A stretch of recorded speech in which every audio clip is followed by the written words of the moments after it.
Le livre de Job, lecture des chapitres 1 à 42. Photo Pixabay, prise de son, le Nouveau Testament blogspot.com. Abonnez-vous. Il y avait dans le pays d'Uth un homme qui s'appelait Job.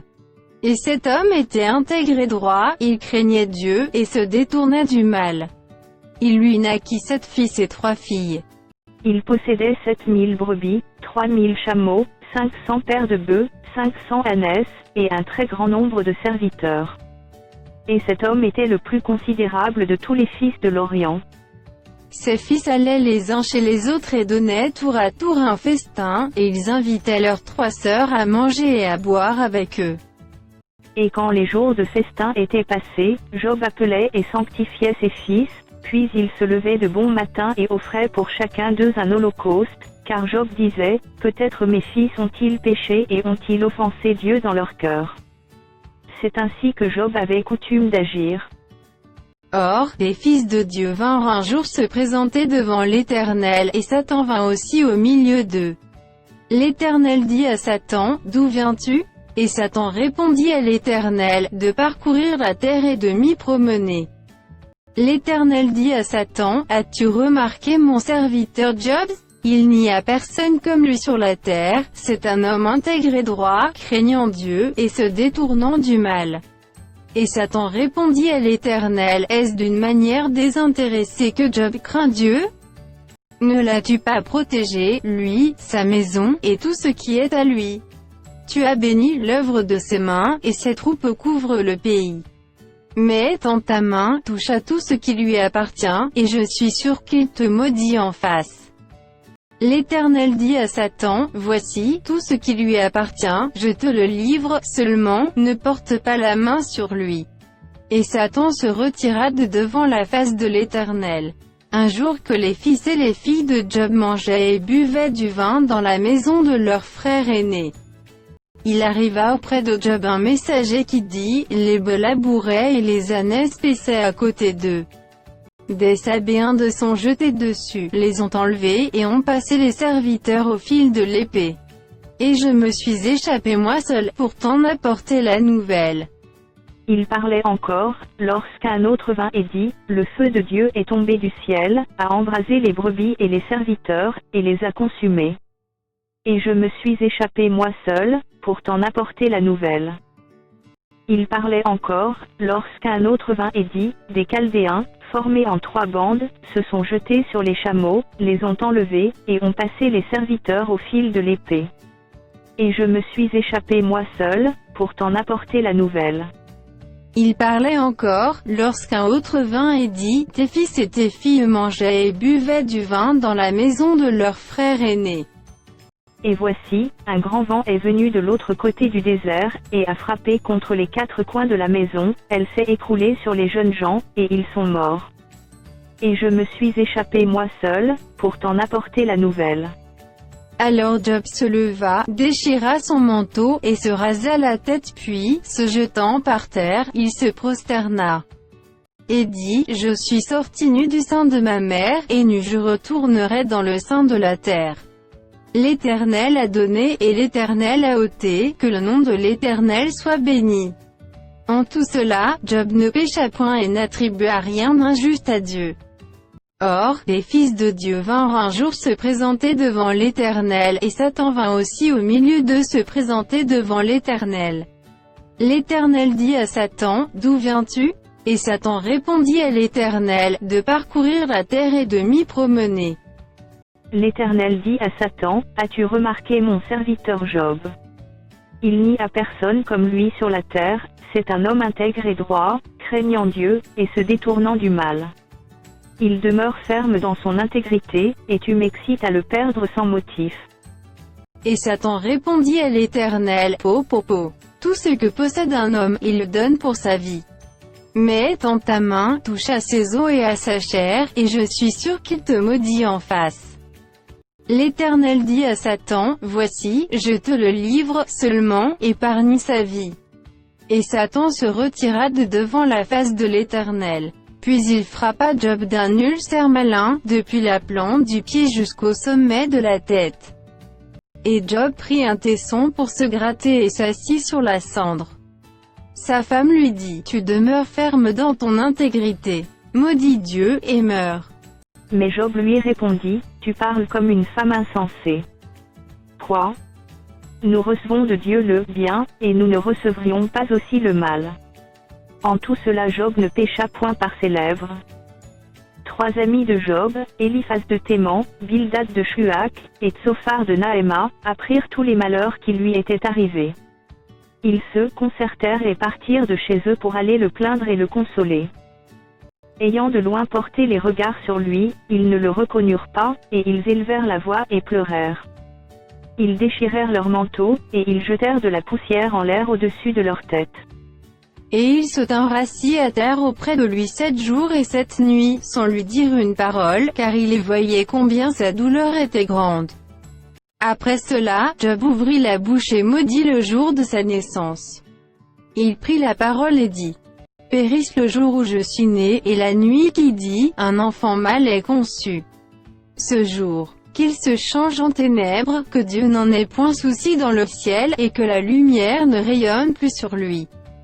Que l'obscurité et l'ombre de la mort s'en emparent, que des nuées établissent leur demeure au-dessus de lui, et que de noirs phénomènes l'épouvantent. Cette nuit, que les ténèbres en fassent leur proie, qu'elles disparaissent de l'année, qu'elles ne soient plus comptées parmi les mois.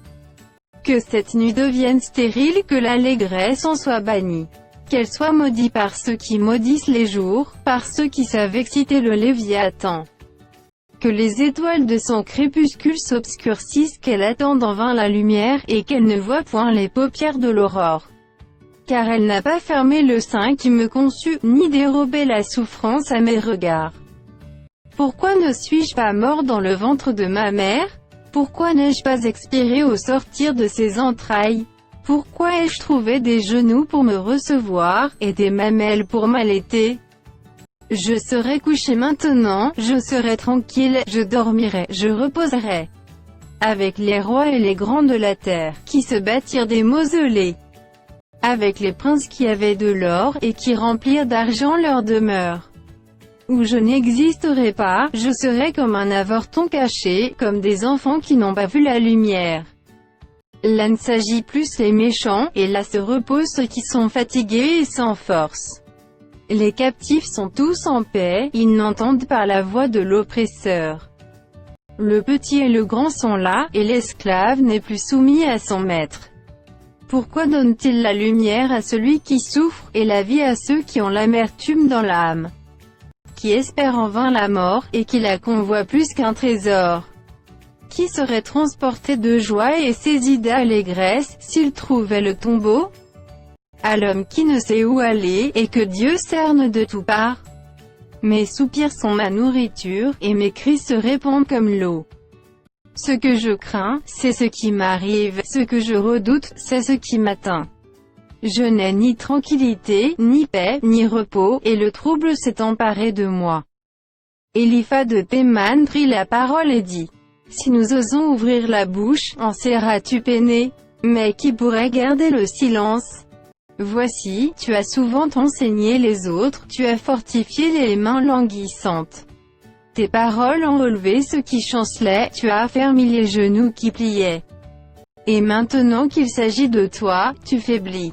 Maintenant que tu es atteint, tu te troubles. Ta crainte de Dieu n'est-elle pas ton soutien? Ton espérance n'est-ce pas ton intégrité? Cherche dans ton souvenir quel est l'innocent qui a péri? Quels sont les justes qui ont été exterminés? Pour moi, je l'ai vu, ceux qui labourent l'iniquité et qui sèment l'injustice en moissonnent les fruits. Ils périssent par le souffle de Dieu, ils sont consumés par le vent de sa colère. Le rugissement des lions prend fin, les dents des lionceaux sont brisées. Le lion périt faute de proie, et les petits de la lionne se dispersent. Une parole est arrivée furtivement jusqu'à moi, et mon oreille en a recueilli les sons légers. Au moment où les visions de la nuit agitent la pensée, quand les hommes sont livrés à un profond sommeil. Je fus saisi de frayeur et d'épouvante, et tous mes os tremblèrent. Un esprit passa près de moi. Tous mes cheveux se hérissèrent. Une figure d'un aspect inconnu était devant mes yeux, et j'entendis une voix qui murmurait doucement. L'homme serait-il juste devant Dieu? Serait-il pur devant celui qui l'a fait? Si Dieu n'a pas confiance en ses serviteurs, s'il trouve de la folie chez ses anges, combien plus chez ceux qui habitent des maisons d'argile, qui tirent leur origine de la poussière, et qui peuvent être écrasés comme un vermisseau. Du matin au soir ils sont brisés, ils périssent pour toujours, et nul n'y prend garde. Le fil de leur vie est coupé, ils meurent, et ils n'ont pas acquis la sagesse. Crie maintenant. Qui te répondra? Auquel dessein t'adresseras-tu? L'insensé périt dans sa colère, le fou meurt dans ses emportements. J'ai vu l'insensé prendre racine, puis soudain j'ai maudit sa demeure. Plus de prospérité pour ses fils, ils sont foulés à la porte, et personne qui les délivre. Sa moisson est dévorée par des affamés, qui viennent l'enlever jusque dans les épines, et ses biens sont engloutis par des hommes altérés. Le malheur ne sort pas de la poussière, et la souffrance ne germe pas du sol. L'homme naît pour souffrir, comme l'étincelle pour voler. Pour moi, j'aurai recours à Dieu, et c'est à Dieu que j'exposerai ma cause. Il fait des choses grandes et insondables, des merveilles sans nombre. Il répand la pluie sur la terre, et envoie l'eau sur les campagnes. Il relève les humbles, et délivre les affligés. Il anéantit les projets des hommes rusés, et leurs mains ne peuvent les accomplir. Il prend les sages dans leur propre ruse, et les desseins des hommes artificieux sont renversés. Il rencontre les ténèbres au milieu du jour, il tâtonne en plein midi comme dans la nuit. Ainsi Dieu protège le faible contre leurs menaces, et le sauve de la main des puissants. Et l'espérance soutient le malheureux, mais l'iniquité ferme la bouche. Heureux l'homme que Dieu châtie. Ne méprise pas la correction du Tout-Puissant. Il fait la plaie, et il la bande, il blesse, et sa main guérit. 6 fois il te délivrera de l'angoisse, et 7 fois le mal ne t'atteindra pas. Il te sauvera de la mort pendant la famine, et des coups du glaive pendant la guerre. Tu seras à l'abri du fléau de la langue, tu seras sans crainte quand viendra la dévastation. Tu te riras de la dévastation comme de la famine, et tu n'auras pas à redouter les bêtes de la terre. Car tu feras alliance avec les pierres des champs, et les bêtes de la terre seront en paix avec toi. Tu jouiras du bonheur sous ta tente, tu retrouveras tes troupeaux complets. Tu verras ta postérité s'accroître, et tes rejetons se multiplier comme l'herbe des champs. Tu entreras au sépulcre dans la vieillesse, comme on emporte une gerbe en son temps. Voilà ce que nous avons reconnu, voilà ce qui est, à toi d'entendre et de mettre à profit. Job prit la parole et dit: Oh, s'il était possible de peser ma douleur, et si toutes mes calamités étaient sur la balance, elles seraient plus pesantes que le sable de la mer, voilà pourquoi mes paroles vont jusqu'à la folie. Car les flèches du Tout-Puissant m'ont percé, et mon âme en suce le venin, les terreurs de Dieu se rangent en bataille contre moi. L'âne sauvage crie-t-il auprès de l'herbe tendre? Le bœuf mugit-il auprès de son fourrage? Peut-on manger ce qui est fait des sans sel? Y a-t-il de la saveur dans le blanc d'un œuf? Ce que je voudrais ne pas toucher, c'est là ma nourriture, si dégoûtante soit-elle. Puisse mon vœu s'accomplir, et Dieu veuille réaliser mon espérance. Qu'il plaise à Dieu de m'écraser, qu'il étende sa main et qu'il m'achève. Il me restera du moins une consolation, une joie dans les maux dont il m'accable, jamais je n'ai transgressé les ordres du Saint. Pourquoi espérer quand je n'ai plus de force? Pourquoi attendre quand ma fin est certaine? Ma force est-elle une force de pierre? Mon corps est-il d'airain? Ne suis-je pas sans ressources, et le salut n'est-il pas loin de moi? Celui qui souffre a droit à la compassion de son ami, même quand il abandonnerait la crainte du Tout-Puissant. Mes frères sont perfides comme un torrent, comme le lit des torrents qui disparaissent. Les glaçons en troublent le cours, la neige s'y précipite. Viennent les chaleurs, et ils tarissent les feux du soleil, et leur lit demeure à sec. Les caravanes se détournent de leur chemin, s'enfoncent dans le désert, et périssent. Les caravanes de Théma fixent le regard, les voyageurs de Séba sont pleins d'espoir. Ils sont honteux d'avoir eu confiance, ils restent confondus quand ils arrivent. Ainsi, vous êtes comme si vous n'existiez pas, vous voyez mon angoisse, et vous en avez horreur. Vous ai-je dit, donnez-moi quelque chose, faites en ma faveur des présents avec vos biens. Délivrez-moi de la main de l'ennemi, rachetez-moi de la main des méchants. Instruisez-moi, et je me tairai, faites-moi comprendre en quoi j'ai péché. Que les paroles vraies sont persuasives. Mais que prouvent vos remontrances? Voulez-vous donc blâmer ce que j'ai dit, et ne voir que du vent dans les discours d'un désespéré? Vous accablez un orphelin, vous persécutez votre ami. Regardez-moi, je vous prie. Vous mentirai-je en face? Revenez, ne soyez pas injuste, revenez, et reconnaissez mon innocence. Y a-t-il de l'iniquité sur ma langue, et ma bouche ne discerne-t-elle pas le mal? Le sort de l'homme sur la terre est celui d'un soldat, et ses jours sont ceux d'un mercenaire. Comme l'esclave soupire après l'ombre, comme l'ouvrier attend son salaire. Ainsi j'ai pour partage des mois de douleur, j'ai pour mon lot des nuits de souffrance.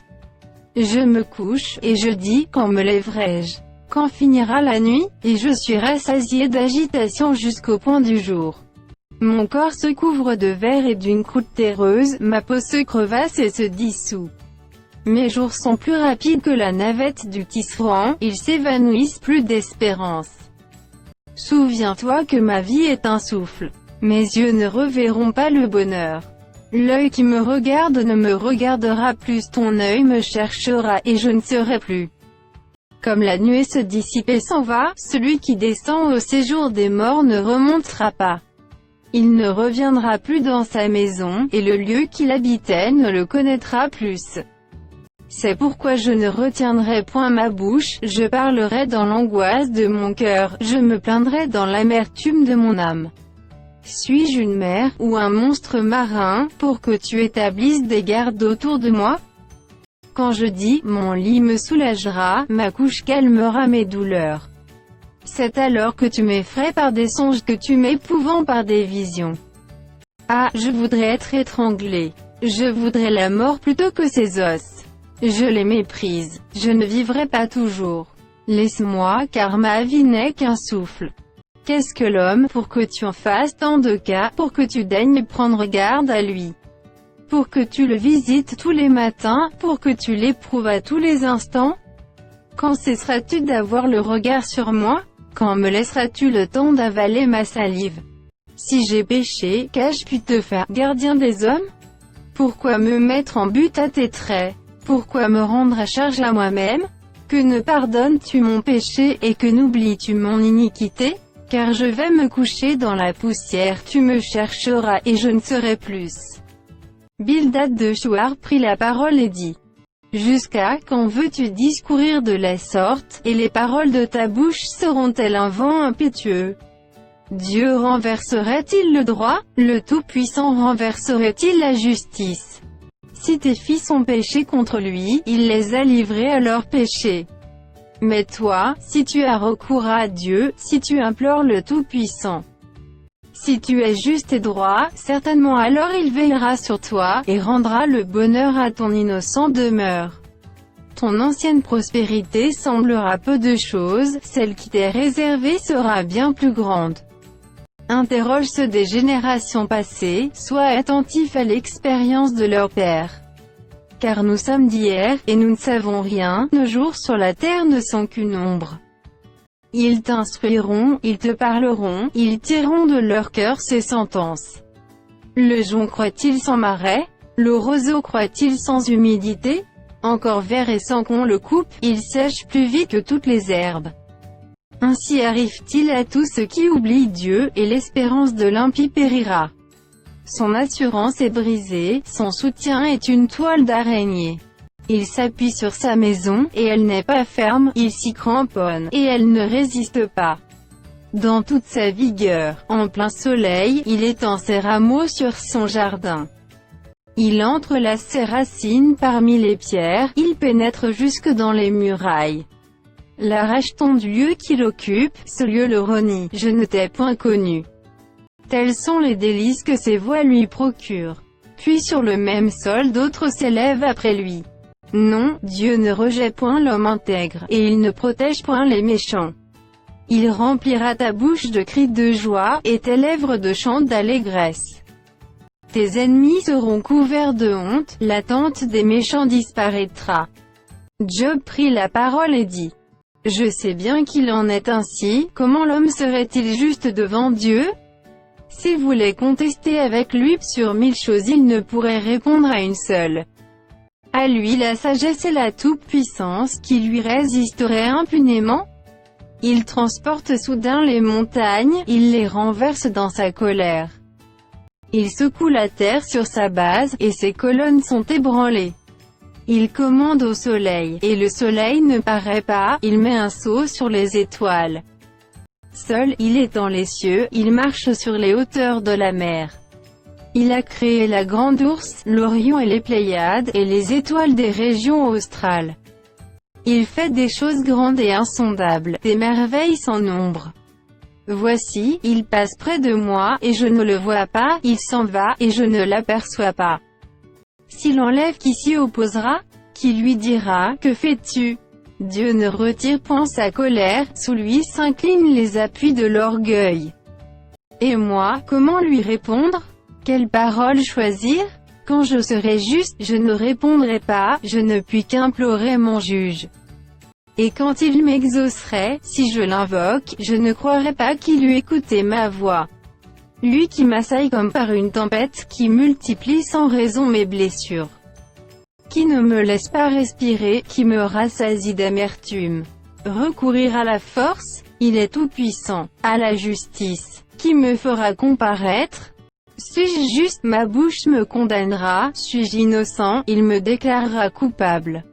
Innocent, je le suis, mais je ne tiens pas à la vie, je méprise mon existence. Qu'importe après tout, car, j'ose le dire, il détruit l'innocent comme le coupable. Si du moins le fléau donnait soudain la mort. Mais il se rit des épreuves de l'innocent. La terre est livrée aux mains de l'impie, il voile la face des juges. Si ce n'est pas lui, qui est-ce donc? Mes jours sont plus rapides qu'un courrier, il fuit sans avoir vu le bonheur. Il passe comme les navires de jonc, comme l'aigle qui fond sur sa proie. Si je dis, je veux oublier mes souffrances, laisser ma tristesse, reprendre courage. Je suis effrayé de toutes mes douleurs. Je sais que tu ne me tiendras pas pour innocent. Je serai jugé coupable, pourquoi me fatiguer en vain? Quand je me laverai dans la neige, quand je purifierai mes mains avec du savon, tu me plongerais dans la fange, et mes vêtements m'auraient en horreur. Il n'est pas un homme comme moi, pour que je lui réponde, pour que nous allions ensemble en justice. Il n'y a pas entre nous d'arbitre, qui pose sa main sur nous deux. Qu'il retire sa verge de dessus moi, que cette erreur ne me trouble plus.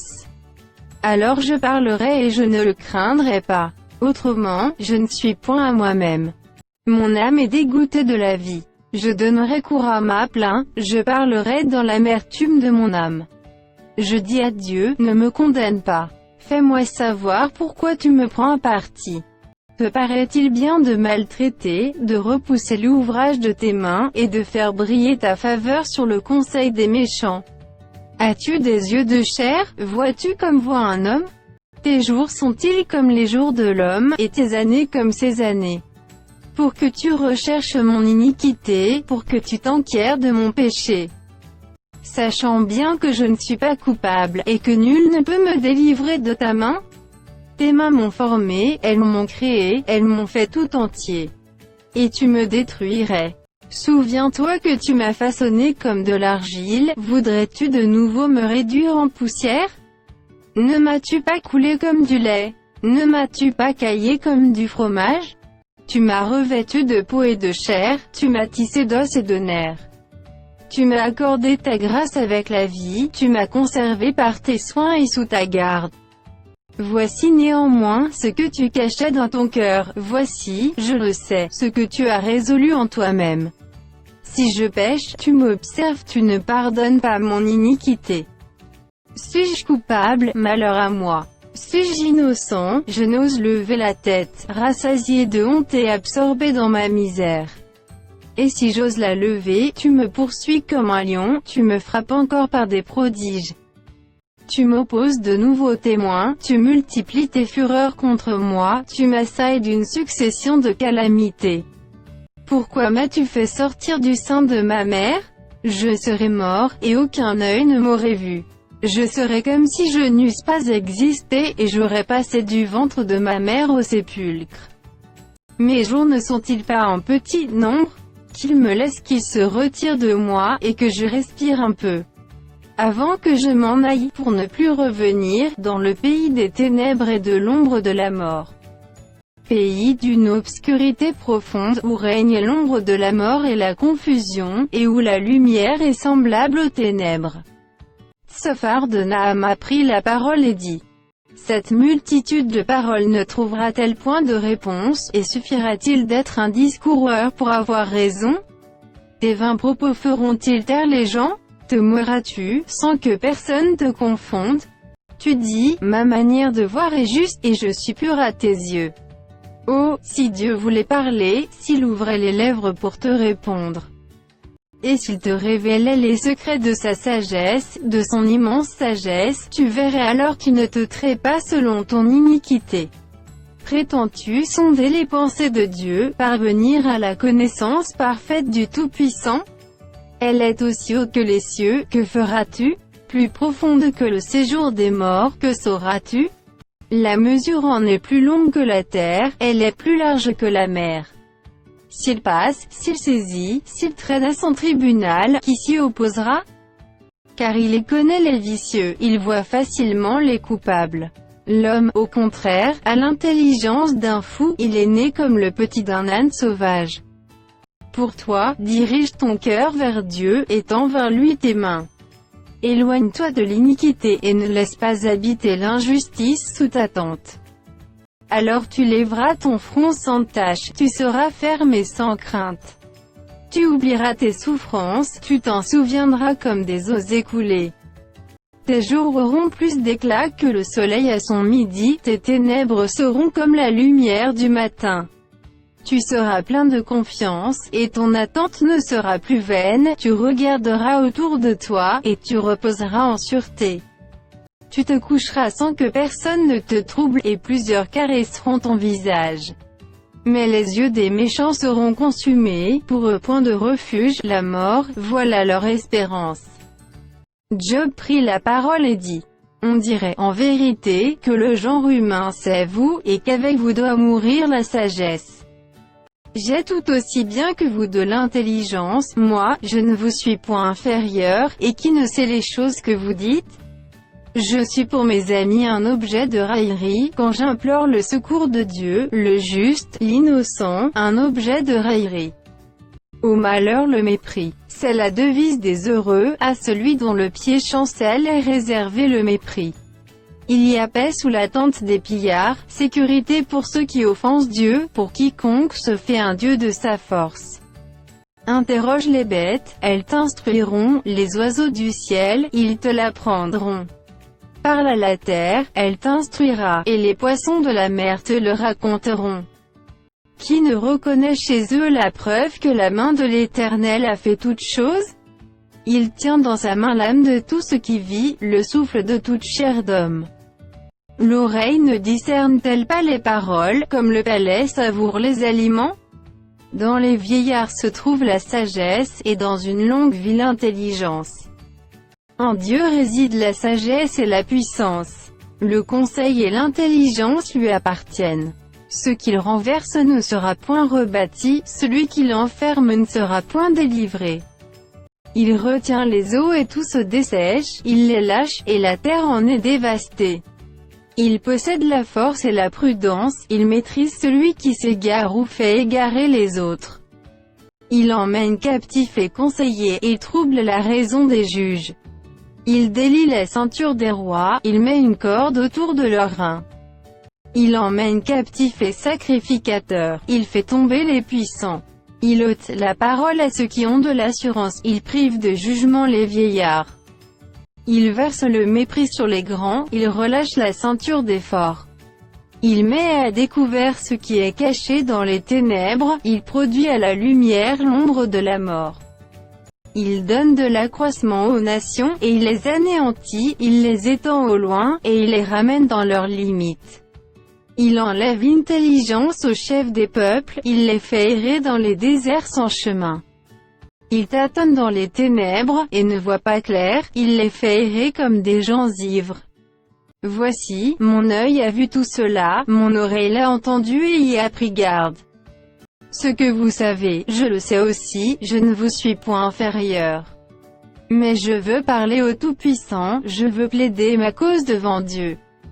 Car vous n'imaginez que des faussetés, vous êtes tous des médecins de néant. Que n'avez-vous gardé le silence? Vous auriez passé pour avoir de la sagesse. Écoutez, je vous prie, ma défense, et soyez attentifs à la réplique de mes lèvres.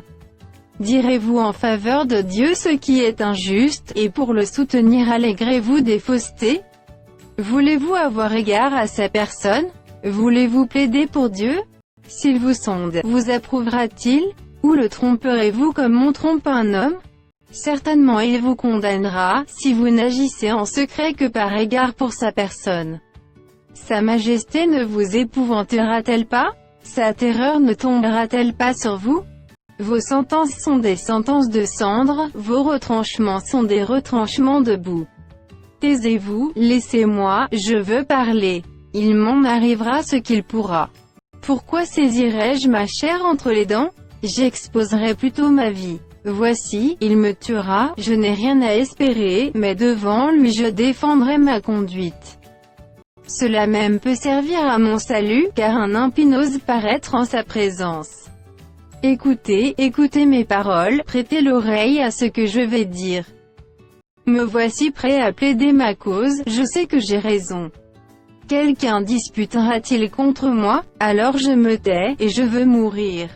Seulement, accorde-moi deux choses et je ne me cacherai pas loin de ta face. Retire ta main de dessus moi, et que tes terreurs ne me troublent plus. Puis appelle, et je répondrai, ou si je parle, réponds-moi. Quel est le nombre de mes iniquités et de mes péchés? Fais-moi connaître mes transgressions et mes péchés. Pourquoi caches-tu ton visage, et me prends-tu pour ton ennemi? Veux-tu frapper une feuille agitée?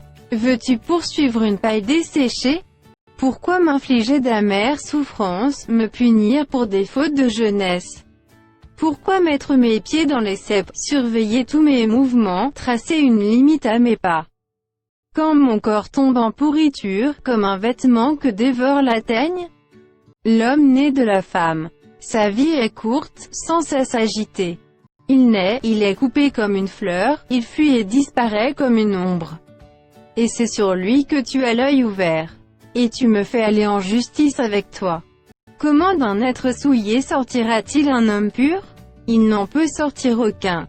Si ses jours sont fixés, si tu as compté ses mois, si tu en as marqué le terme qu'il ne saurait franchir.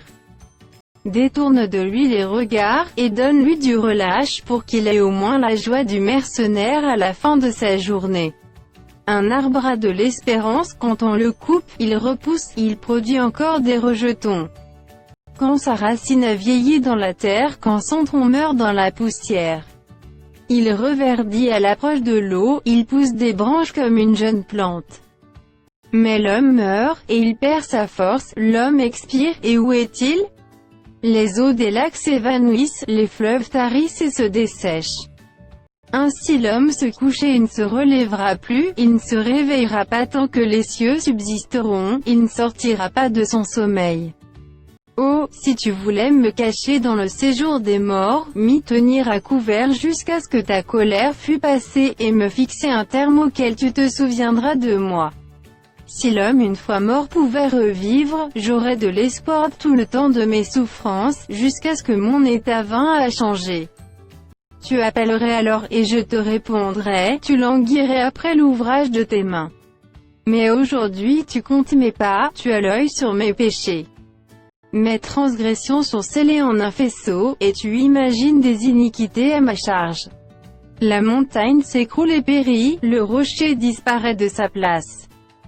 La pierre est broyée par les eaux, et la terre emportée par leur courant, ainsi tu détruis l'espérance de l'homme. Tu es sans cesse à l'assaillir, et il s'en va, tu le défigures puis tu le renvoies.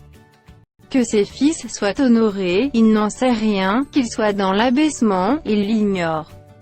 C'est pour lui seul qu'il éprouve de la douleur en son corps, c'est pour lui seul qu'il ressent de la tristesse en son âme. Eliphaz de Théman prit la parole et dit. Le sage répond-il par un vain savoir? Se gonfle-t-il la poitrine du vent d'Orient? Est-ce par d'inutiles propos qu'il se défend? Est-ce par des discours qui ne servent à rien? Toi, tu détruis même la crainte de Dieu, tu anéantis ton mouvement de piété devant Dieu. Ton iniquité dirige ta bouche, et tu prends le langage des hommes rusés. Ce n'est pas moi, c'est ta bouche qui te condamne. Ce sont tes lèvres qui déposent contre toi. Es-tu né le premier des hommes? As-tu été enfanté avant les collines? As-tu reçu les confidences de Dieu? As-tu dérobé la sagesse à ton profit? Que sais-tu que nous ne sachions pas? Quelle connaissance as-tu que nous n'ayons pas? Il y a parmi nous des cheveux blancs, des vieillards plus de jours que ton père. Tiens-tu pour peu de choses les consolations de Dieu, et les paroles qui doucement se font entendre à toi? Où ton cœur t'entraîne-t-il, et que signifie ce roulement de tes yeux? Quoi, c'est contre Dieu que tu tournes ta colère et que ta bouche exhale de pareils discours? Qu'est-ce que l'homme, pour qu'il soit pur? Celui qui est né de la femme peut-il être juste? Si Dieu n'a pas confiance en ses saints, si les cieux ne sont pas purs devant lui. Combien m'en l'être abominable et pervers, l'homme qui boit l'iniquité comme l'eau. Je vais te parler, écoute-moi. Je raconterai ce que j'ai vu. Ce que les sages ont fait connaître, ce qu'ils ont révélé, l'ayant appris de leur père. À eux seuls appartenait le pays, et parmi eux nul étranger n'était encore venu. Le méchant passe dans l'angoisse tous les jours de sa vie, toutes les années qui sont le partage de l'impie. La voix de la terreur retentit à ses oreilles, au sein de la paix, le dévastateur va fondre sur lui. Il n'espère pas échapper aux ténèbres, il voit l'épée qui le menace. Il court çà et là pour chercher du pain, il sait que le jour des ténèbres l'attend. La détresse et l'angoisse l'épouvantent, elle l'assaille comme un roi prêt à combattre. Car il a levé la main contre Dieu, il a bravé le Tout-Puissant. Il a eu l'audace de courir à lui sous le dos épais de ses boucliers. Il avait le visage couvert de graisse, les flancs chargés d'embonpoint.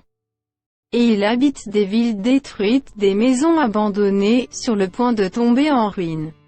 Il ne s'enrichira plus, sa fortune ne se relèvera pas, sa prospérité ne s'étendra plus sur la terre. Il ne pourra se dérober aux ténèbres, la flamme consumera ses rejetons, et Dieu le fera périr par le souffle de sa bouche.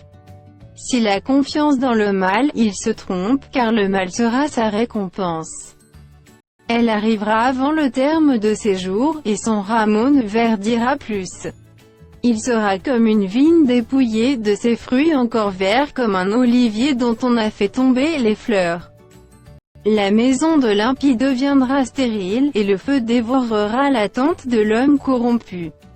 Il conçoit le mal et il enfante le mal, il mûrit dans son sein des fruits qui le trompent. Job prit la parole et dit. J'ai souvent entendu pareilles choses, vous êtes tous des consolateurs fâcheux.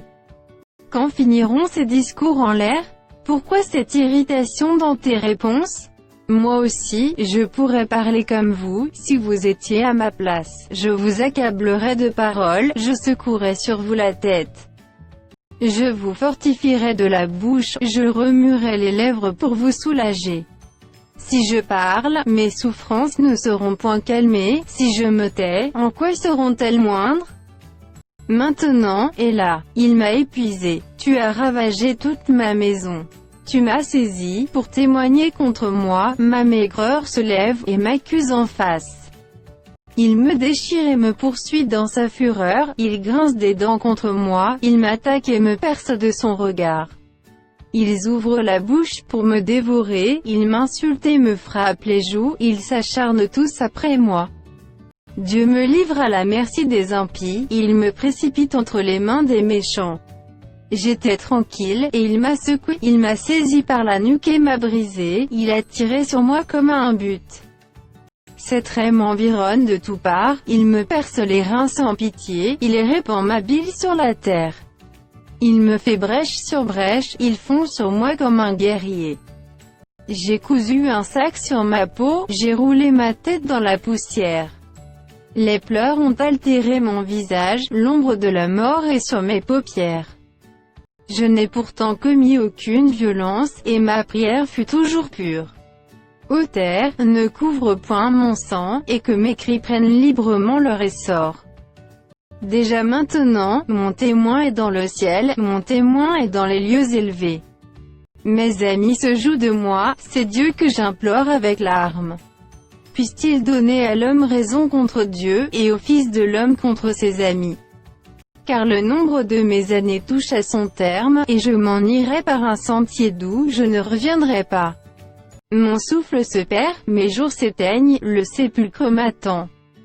Je suis environné de moqueurs, et mon œil doit contempler leurs insultes. Sois auprès de toi-même ma caution, autrement, qui répondrait pour moi? Car tu as fermé leur cœur à l'intelligence, aussi ne les laisseras-tu pas triompher.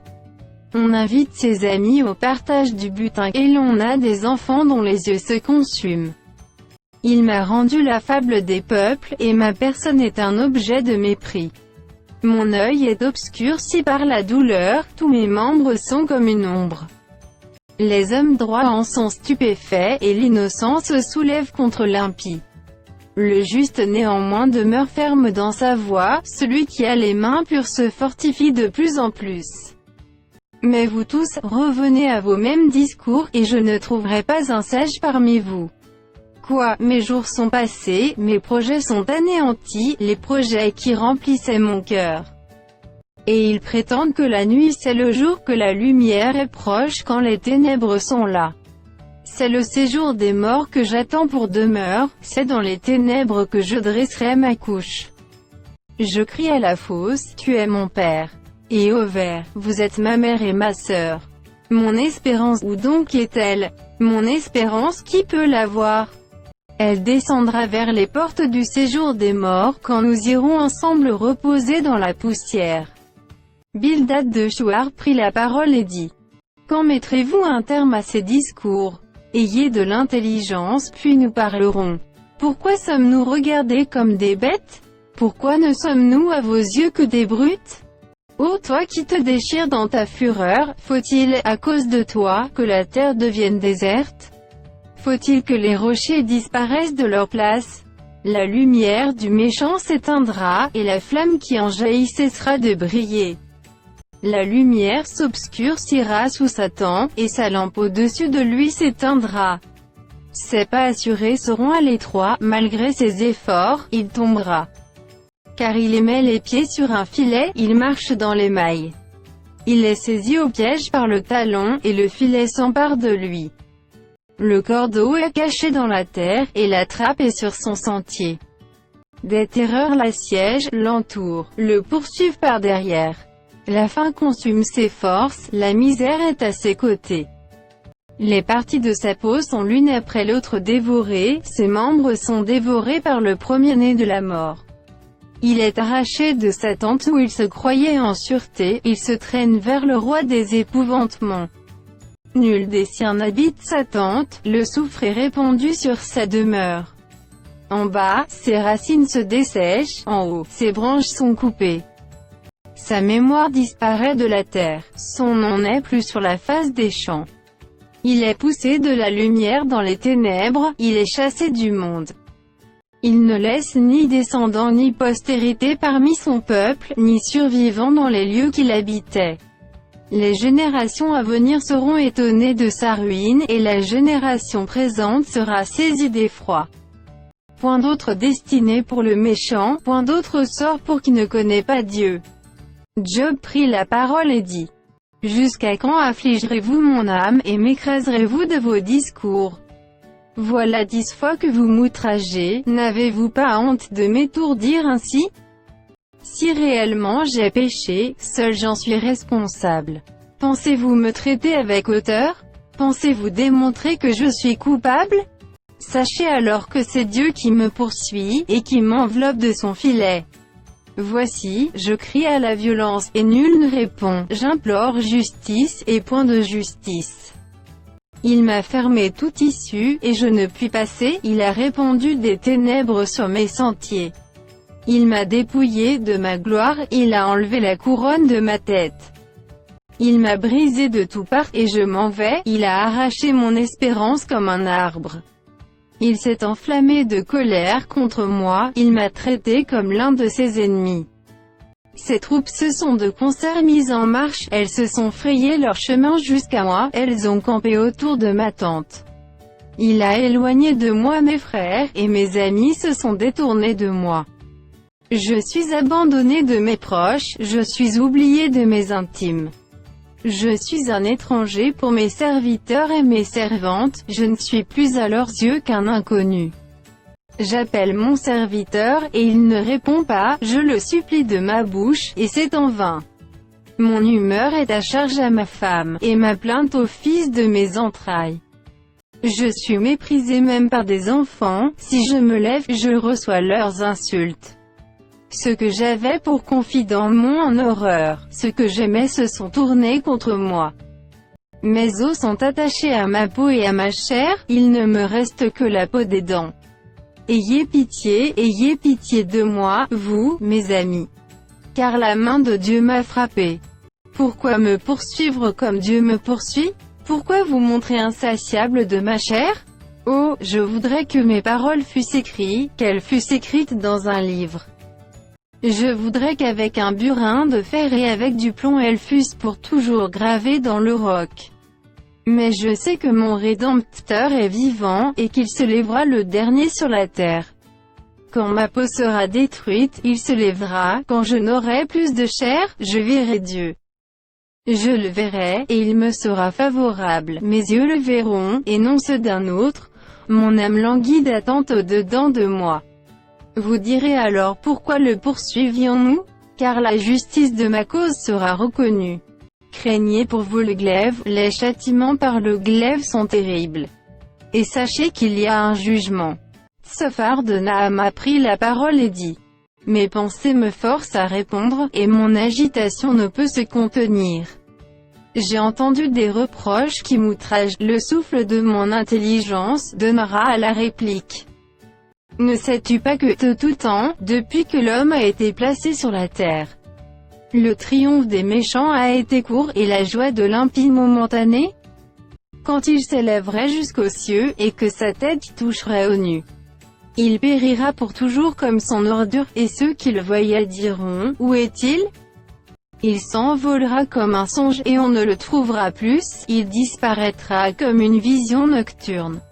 L'œil qui le regardait ne le regardera plus, le lieu qu'il habitait ne l'apercevra plus. Ses fils seront assaillis par les pauvres, et ses mains restitueront ce qu'il a pris par violence. La vigueur de la jeunesse qui remplissait ses membres, aura sa couche avec lui dans la poussière. Le mal était doux à sa bouche, il le cachait sous sa langue. Il le savourait sans l'abandonner, il le retenait au milieu de son palais. Mais sa nourriture se transformera dans ses entrailles, elle deviendra dans son corps un venin d'aspic. Il a englouti des richesses, il les vomira, Dieu les chassera de son ventre. Il a sucé du venin d'aspic, la langue de la vipère le tuera. Il ne reposera plus ses regards sur les ruisseaux, sur les torrents, sur les fleuves de miel et de lait. Il rendra ce qu'il a gagné et n'en profitera plus, il restituera tout ce qu'il a pris et n'en jouira plus. Car il a opprimé, délaissé les pauvres, il a ruiné des maisons et ne les a pas rétablies. Son avidité n'a point connu de borne, mais il ne sauvera pas ce qu'il avait de plus cher. Rien n'échappait à sa voracité, mais son bien-être ne durera pas. Au milieu de l'abondance il sera dans la détresse, la main de tous les misérables se lèvera sur lui. Et voici, pour lui remplir le ventre, Dieu enverra sur lui le feu de sa colère, et le rassasiera par une pluie de traits. S'il échappe aux armes de fer, l'arc d'airain le transpercera. Il arrache de son corps le trait, qui étincelle au sortir de ses entrailles, et il est en proie aux terreurs de la mort. Toutes les calamités sont réservées à ses trésors, il sera consumé par un feu que n'allumera point l'homme, et ce qui restera dans sa tente en deviendra la pâture. Les cieux dévoileront son iniquité, et la terre s'élèvera contre lui. Les revenus de sa maison seront emportés, ils disparaîtront au jour de la colère de Dieu. Telle est la part que Dieu réserve aux méchants, tel est l'héritage que Dieu lui destine. Job prit la parole et dit: Écoutez, écoutez mes paroles, donnez-moi seulement cette consolation. Laissez-moi parler, je vous prie, et quand j'aurai parlé, tu pourras te moquer. Est-ce contre un homme que se dirige ma plainte? Et pourquoi mon âme ne serait-elle pas impatient? Regardez-moi, soyez étonnés, et mettez la main sur la bouche. Quand j'y pense, cela m'épouvante, et un tremblement saisit mon corps. Pourquoi les méchants vivent-ils? Pourquoi les voit-on vieillir et accroître leur force? Leur postérité s'affermit avec eux et en leur présence, leurs rejetons prospèrent sous leurs yeux. Dans leur maison règne la paix, sans mélange de crainte, la verge de Dieu ne vient pas les frapper. Leurs taureaux sont vigoureux et féconds, leurs génisses conçoivent et n'avortent point. Ils laissent courir leurs enfants comme des brebis, et les enfants prennent leurs ébats.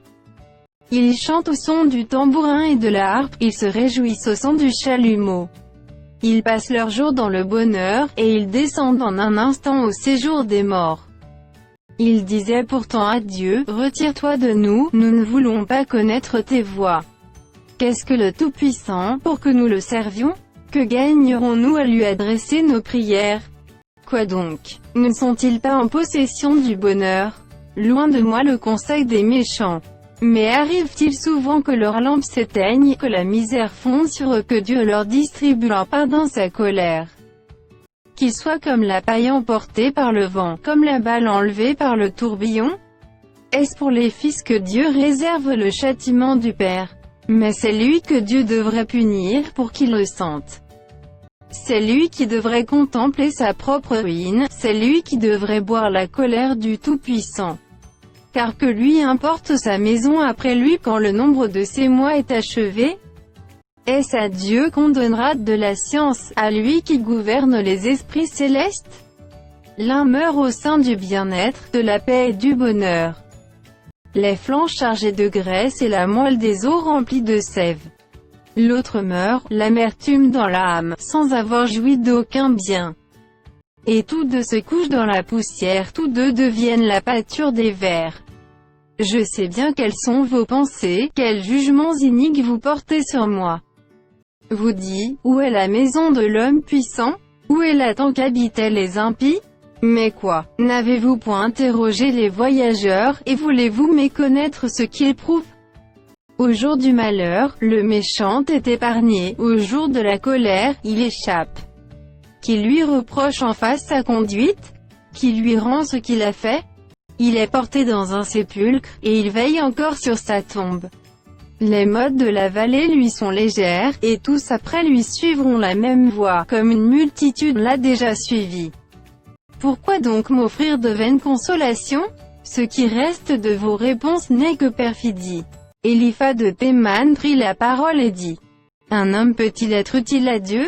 Non, le sage n'est utile qu'à lui-même. Si tu es juste, est-ce à l'avantage du Tout-Puissant? Si tu es intègre dans tes voies, qui gagne-t-il? Est-ce par crainte de toi qu'il te châtie, qu'il entre en jugement avec toi? Ta méchanceté n'est-elle pas grande? Tes iniquités ne sont-elles pas infinies? Tu enlevais sans motif des gages à tes frères, tu privais de leurs vêtements ceux qui étaient nus. Tu ne donnais point d'eau à l'homme altéré, tu refusais du pain à l'homme affamé. Le pays était au plus fort, et le puissant s'y établissait. Tu renvoyais les veuves à vide, les bras des orphelins étaient brisés. C'est pour cela que tu es entouré de pièges, et que la terreur t'a saisi, tout à coup. Ne vois-tu donc pas ces ténèbres, ces eaux débordées qui t'envahissent? Dieu n'est-il pas en haut dans les cieux? Regarde le sommet des étoiles comme il est élevé. Et tu dis, qu'est-ce que Dieu sait? Peut-il juger à travers l'obscurité? Les nuées l'enveloppent, et il ne voit rien, il ne parcourt que la voûte des cieux. Et quoi? Tu voudrais prendre l'ancienne route qu'ont suivi les hommes d'iniquité? Ils ont été emportés avant le temps, ils ont eu la durée d'un torrent qui s'écoule. Ils disaient à Dieu, retire-toi de nous, que peut faire pour nous le Tout-Puissant? Dieu cependant avait rempli de bien leur maison. Loin de moi le conseil des méchants. Les justes témoins de leur chute se réjouiront, et l'innocent se moquera d'eux. Voilà nos adversaires anéantis, voilà leur richesse dévorée par le feu. Attache-toi donc à Dieu, et tu auras la paix, tu jouiras ainsi du bonheur. Reçois de sa bouche l'instruction, et mets dans ton cœur ses paroles. Tu seras rétabli, si tu reviens au Tout-Puissant, si tu éloignes l'iniquité de ta tente. Jette l'or dans la poussière, l'or d'Ophir parmi les cailloux des torrents. Et le Tout-Puissant sera ton or, ton argent, ta richesse. Alors tu feras du Tout-Puissant tes délices, tu élèveras vers Dieu ta face. Tu le prieras, et il t'exaucera, et tu accompliras tes vœux. À tes résolutions répondra le succès, sur tes sentiers brillera la lumière. Vienne l'humiliation, tu prieras pour ton relèvement, Dieu secourt celui dont le regard est abattu. Il délivrera même le coupable, qui devra son salut à la pureté de tes mains. Job prit la parole et dit, maintenant encore ma plainte est une révolte, mais la souffrance étouffe mes soupirs. Oh, si je savais où le trouver, si je pouvais arriver jusqu'à son trône. Je plaiderais ma cause devant lui, je remplirais ma bouche d'arguments. Je connaîtrais ce qu'il peut avoir à répondre, je verrais ce qu'il peut avoir à me dire. Emploierait-il toute sa force à me combattre?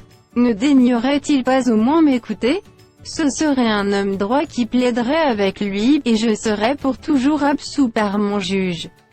Mais, si je vais à l'Orient, il n'y est pas, si je vais à l'Occident, je ne le trouve pas.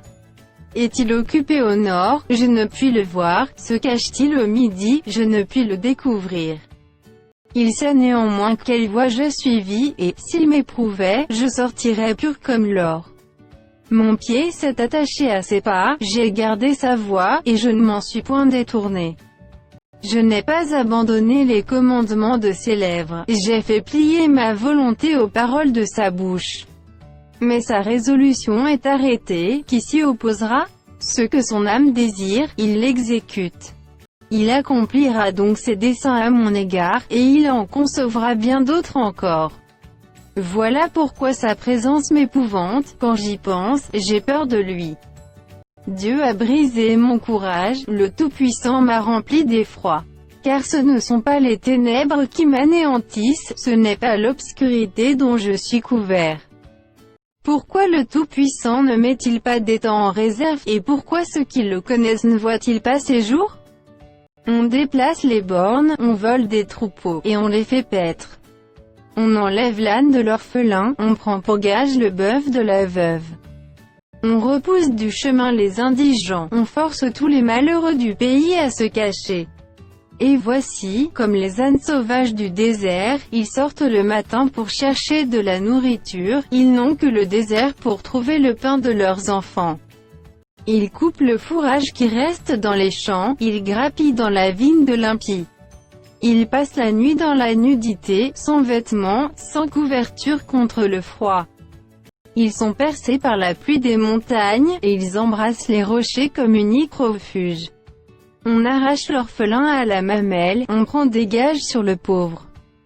Ils vont tout nus, sans vêtements, ils sont affamés, et ils portent les gerbes. Dans les enclos de l'impie ils font de l'huile, ils foulent le pressoir, et ils ont soif. Dans les villes s'exhalent les soupirs des mourants, l'âme des blessés jette des cris. Et Dieu ne prend pas garde à ces infamies. D'autres sont ennemis de la lumière, ils n'en connaissent pas les voies, ils n'en pratiquent pas les sentiers. L'assassin se lève au point du jour, tue le pauvre et l'indigent, et il dérobe pendant la nuit. L'œil de l'adultère épie le crépuscule, personne ne me verra, dit-il, et il met un voile sur sa figure. La nuit ils forcent les maisons, le jour ils se tiennent enfermés, ils ne connaissent pas la lumière. Pour eux, le matin c'est l'ombre de la mort, ils en éprouvent toutes les terreurs. Et quoi? L'impie est d'un poids léger sur la face des eaux, il n'a sur la terre qu'une part maudite, il ne prend jamais le chemin des vignes. Comme la sécheresse et la chaleur absorbent les eaux de la neige, ainsi le séjour des morts engloutit ceux qui pêchent. Quoi, le sein maternel l'oublie, les vers en font leur délice, on ne se souvient plus de lui. L'impie est brisé comme un arbre. Lui qui dépouille la femme stérile et sans enfant, lui qui ne répand aucun bienfait sur la veuve. Non, Dieu par sa force prolonge les jours des violents, et les voilà debout quand ils désespéraient de la vie. Il leur donne de la sécurité et de la confiance, il a les regards sur leur voie. Ils se sont élevés, et en un instant ils ne sont plus, ils tombent, ils meurent comme tous les hommes, ils sont coupés comme la tête des épis. S'il n'en est pas ainsi, qui me démentira, qui réduira mes paroles à néant? Bildad de Chouar prit la parole et dit: La puissance et la terreur appartiennent à Dieu, il fait régner la paix dans ces hautes régions. Ses armées ne sont-elles pas innombrables? Sur qui sa lumière ne se lève-t-elle pas? Comment l'homme serait-il juste devant Dieu? Comment celui qui est né de la femme serait-il pur? Voici, la lune même n'est pas brillante, et les étoiles ne sont pas pures à ses yeux. Combien moins l'homme, qui n'est qu'un ver, le fils de l'homme, qui n'est qu'un vermisseau. Job prit la parole et dit: Comme tu sais bien venir en aide à la faiblesse, comme tu prêtes secours aux bras sans force. Quel bon conseil tu donnes à celui qui manque d'intelligence. Quelle abondance de sagesse tu fais paraître. À qui s'adressent tes paroles? Et qui est-ce qui t'inspire? Devant Dieu les ombres tremblent au-dessous des eaux et de leurs habitants. Devant lui le séjour des morts est nu, l'abîme n'a point de voile. Il étend le septentrion sur le vide, il suspend la terre sur le néant. Il renferme les eaux dans ses nuages, et les nuages n'éclatent pas sous leur poids. Il couvre la face de son trône, il répand sur lui sa nuée. Il a tracé un cercle à la surface des eaux, comme limite entre la lumière et les ténèbres. Les colonnes du ciel s'ébranlent, et s'étonnent à ses menaces. Par sa force il soulève la mer, par son intelligence il en brise l'orgueil. Son souffle donne au ciel la sérénité, sa main transperce le serpent fuyard. Ce sont là les bords de ses voies, c'est le bruit léger qui nous en parvient, mais qui entendra le tonnerre de sa puissance? Job prit de nouveau la parole sous forme sentencieuse et dit: Dieu qui me refuse justice est vivant. Le Tout-Puissant qui remplit mon âme d'amertume est vivant. Aussi longtemps que j'aurai ma respiration, et que le souffle de Dieu sera dans mes narines. Mes lèvres ne prononceront rien d'injuste, ma langue ne dira rien de faux.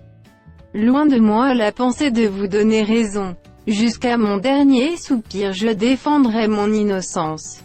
Je tiens à me justifier, et je ne faiblirai pas, mon cœur ne me fait de reproches sur aucun de mes jours. Que mon ennemi soit comme le méchant, et mon adversaire comme l'impie. Quelle espérance reste-t-il à l'impie, quand Dieu coupe le fil de sa vie, quand il lui retire son âme? Est-ce que Dieu écoute ses cris, quand l'angoisse vient l'assaillir? Fait-il du Tout-Puissant ses délices? Adresse-t-il en tout temps ses prières à Dieu? Je vous enseignerai les voies de Dieu, je ne vous cacherai pas les desseins du Tout-Puissant. Mais vous les connaissez, et vous êtes d'accord, pourquoi donc vous laissez aller à de vaines pensées? Voici la part que Dieu réserve aux méchants, l'héritage que le Tout-Puissant destine à l'impie. S'il a des fils en grand nombre, c'est pour le glaive, et ses rejetons manquent de pain.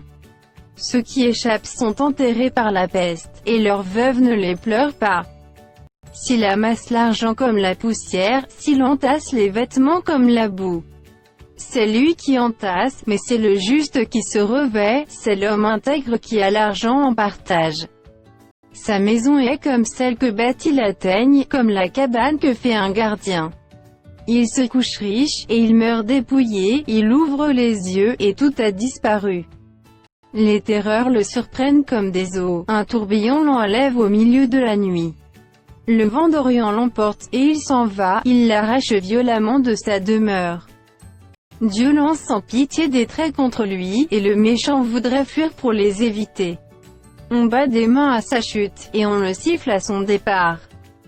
Il y a pour l'argent une mine d'où on le fait sortir, et pour l'or un lieu d'où on l'extrait pour l'affiner. Le fer se tire de la poussière, et la pierre se fond pour produire l'airain. L'homme fait cesser les ténèbres, il explore, jusque dans les endroits les plus profonds, les pierres cachées dans l'obscurité et dans l'ombre de la mort. Il y creuse un puits loin des lieux habités, ses pieds ne lui sont plus en aide, et il est suspendu, balancé, loin des humains. La terre, d'où sort le pain, est bouleversée dans ses entrailles comme par le feu. Ces pierres contiennent du saphir, et l'on y trouve de la poudre d'or. L'oiseau de proie n'en connaît pas le sentier, l'œil du vautour ne l'a point aperçu. Les plus fiers animaux ne l'ont point foulé, le lion n'y a jamais passé. L'homme porte sa main sur le roc, il renverse les montagnes depuis la racine. Il ouvre des tranchées dans les rochers, et son œil contemple tout ce qu'il y a de précieux. Il arrête l'écoulement des eaux, et il produit à la lumière ce qui est caché. Mais la sagesse, où se trouve-t-elle? Où est la demeure de l'intelligence? L'homme n'en connaît point le prix, elle ne se trouve pas dans la terre des vivants. L'abîme dit, elle n'est point en moi, et la mer dit, elle n'est point avec moi. Elle ne se donne pas contre de l'or pur, elle ne s'achète pas au poids de l'argent. Elle ne se pèse pas contre l'or d'Ophir, ni contre le précieux onyx, ni contre le saphir. Elle ne peut se comparer à l'or ni au verre, elle ne peut s'échanger pour un vase d'or fin. Le corail et le cristal ne sont rien auprès d'elle, la sagesse vaut plus que les perles. La topaze d'Éthiopie n'est point son égale, et l'or pur n'entre pas en balance avec elle. D'où vient donc la sagesse? Où est la demeure de l'intelligence?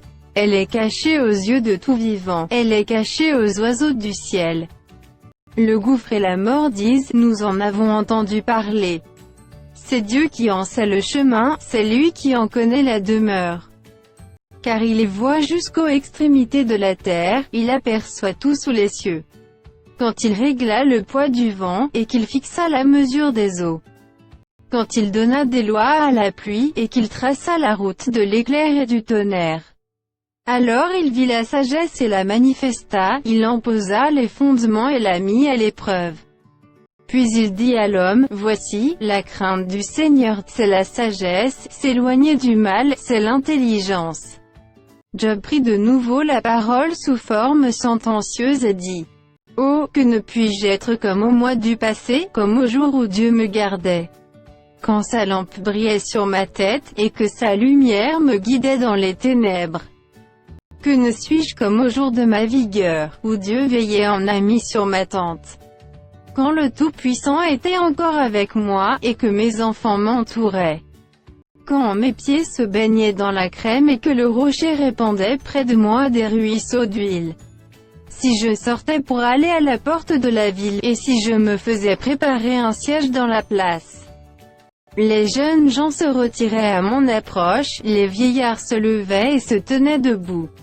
Les princes arrêtaient leur discours, et mettaient la main sur leur bouche. La voix des chefs se taisait, et leur langue s'attachait à leur palais. L'oreille qui m'entendait me disait heureux, l'œil qui me voyait me rendait témoignage. Car je sauvais le pauvre qui implorait du secours, et l'orphelin qui manquait d'appui. La bénédiction du malheureux venait sur moi, je remplissais de joie le cœur de la veuve. Je me revêtais de la justice et je lui servais de vêtements, j'avais ma droiture pour manteau et pour turban. J'étais l'œil de l'aveugle et le pied du boiteux. J'étais le père des misérables, j'examinais la cause de l'inconnu. Je brisais la mâchoire de l'injuste, et j'arrachais de ses dents la proie. Alors je disais, je mourrai dans mon nid, mes jours seront abondants comme le sable. L'eau pénétrera dans mes racines, la rosée passera la nuit sur mes branches. Ma gloire reverdira sans cesse, et mon arc rajeunira dans ma main. On m'écoutait et l'on restait dans l'attente, on gardait le silence devant mes conseils. Après mes discours, nul ne répliquait, et ma parole était pour tous une bienfaisante rosée. Ils comptaient sur moi comme sur la pluie, ils ouvraient la bouche comme pour une pluie du printemps. Je leur souriais quand ils perdaient courage, et l'on ne pouvait chasser la sérénité de mon front. J'aimais aller vers eux, et je m'asseyais à leur tête, j'étais comme un roi au milieu d'une troupe, comme un consolateur auprès des affligés. Et maintenant, je suis la risée de plus jeunes que moi, de ce dont je dédaignais de mettre les pères parmi les chiens de mon troupeau. Mais à quoi me servirait la force de leurs mains? Ils sont incapables d'atteindre la vieillesse. Desséchés par la misère et la faim, ils fuient dans les lieux arides, depuis longtemps abandonnés et déserts. Ils arrachent près des arbrisseaux les herbes sauvages, et ils n'ont pour pain que la racine des genêts. On les chasse du milieu des hommes, on crie après eux comme après des voleurs. Ils habitent dans d'affreuses vallées, dans les cavernes de la terre et dans les rochers. Ils hurlent parmi les buissons, ils se rassemblent sous les ronces. Êtres vils et méprisés, on les repousse du pays. Et maintenant, je suis l'objet de leurs chansons, je suis en but à leurs propos. Ils ont horreur de moi, ils se détournent, ils me crachent au visage. Ils n'ont plus de retenue et ils m'humilient, ils rejettent tout frein devant moi. Ces misérables se lèvent à ma droite et me poussent les pieds. Ils se fraient contre moi des sentiers pour ma ruine. Ils détruisent mon propre sentier et travaillent à ma perte, eux à qui personne ne viendrait en aide. Ils arrivent comme par une large brèche, ils se précipitent sous les craquements. Les terreurs m'assiègent, ma gloire est emportée comme par le vent, mon bonheur a passé comme un nuage. Et maintenant, mon âme s'épanche en mon sein, les jours de la souffrance m'ont saisi. La nuit me perce et m'arrache les os, la douleur qui me ronge ne se donne aucun repos. Par la violence du mal mon vêtement perd sa forme, il se colle à mon corps comme ma tunique. Dieu m'a jeté dans la boue, et je ressemble à la poussière et à la cendre. Je crie vers toi, et tu ne me réponds pas, je me tiens debout, et tu me lances ton regard. Tu deviens cruel contre moi, tu me combats avec la force de ta main. Tu me soulèves, tu me fais voler au-dessus du vent, et tu m'anéantis au bruit de la tempête. Car, je le sais, tu me mènes à la mort, au rendez-vous de tous les vivants.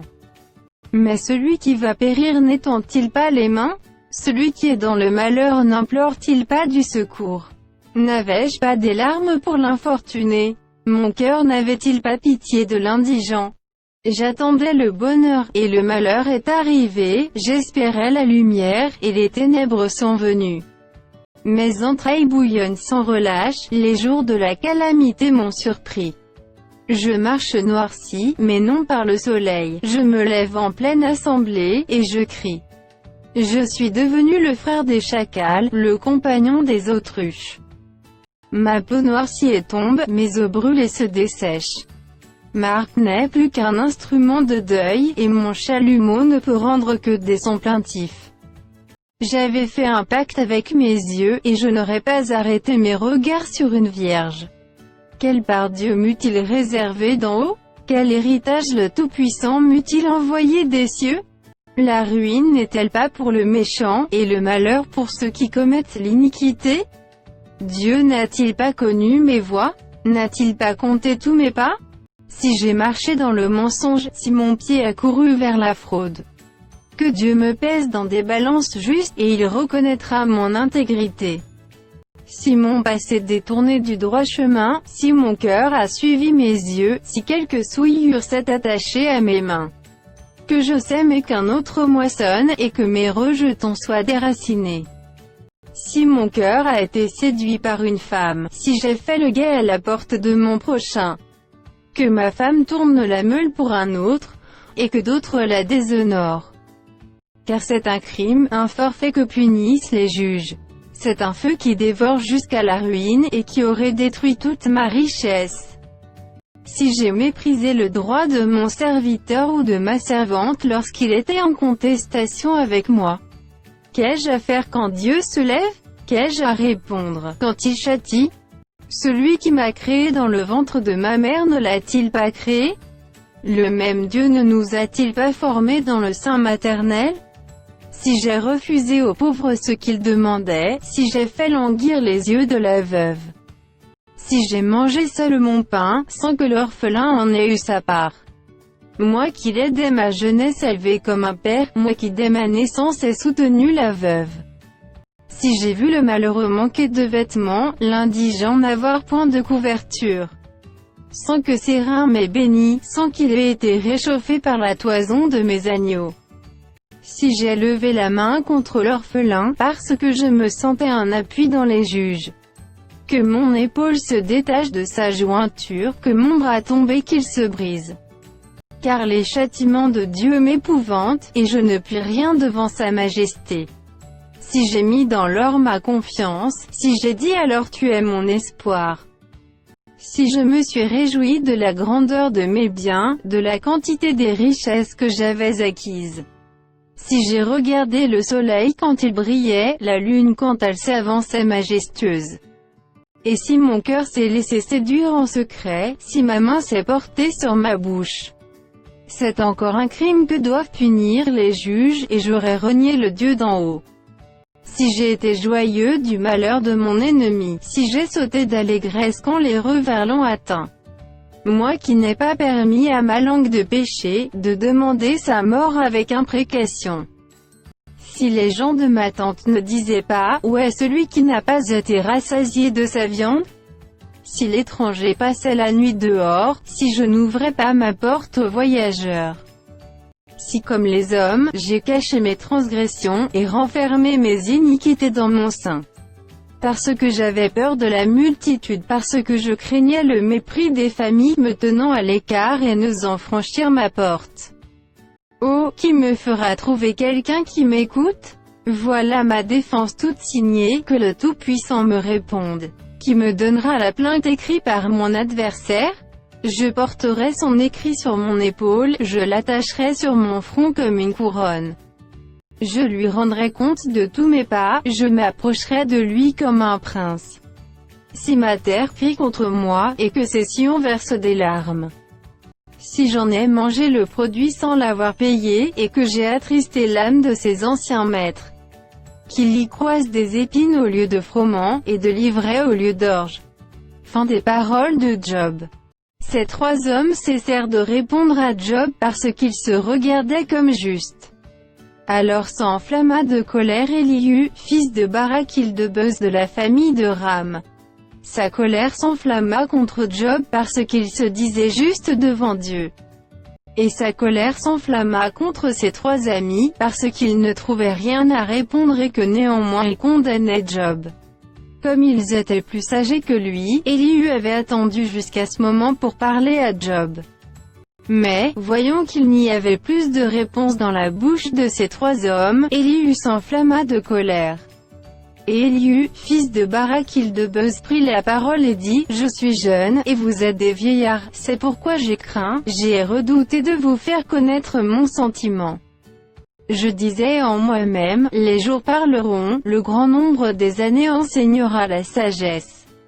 Mais en réalité, dans l'homme, c'est l'esprit, le souffle du Tout-Puissant, qui donne l'intelligence.